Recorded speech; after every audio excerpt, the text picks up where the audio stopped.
Hey all, today I got a chance to drive by that new statue over there off of Neiman and Shawnee Mission Parkway. It's a statue of John Butler Hickok, or as we all know him, Wild Bill Hickok. And like many people around here, I was probably wondering, why on earth do we have a statue of Wild Bill? He did his thing in Dakota, right? Well, he did. He's famous for being killed in Dakota.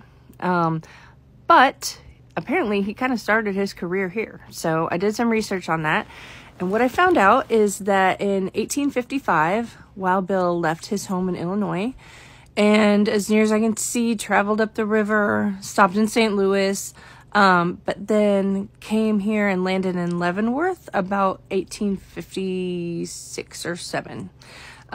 When he was in Leavenworth, he met a man named John Owen, and they became friends. And John Owen owned land here in Monticello, Kansas. So I was thinking, where on earth is Monticello, Kansas? But apparently it used to be a town. Like, until pretty recently, it didn't get annexed into Lenexa and Shawnee until the 1980s.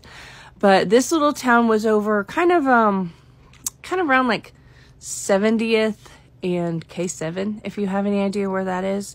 I went and drove around today. There's a little bit left. There's a town hall, I think a church. But anyway, Wild Bill lived with John Owens on his property.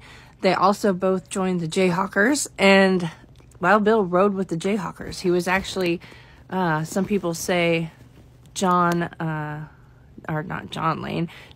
Lane's bodyguard.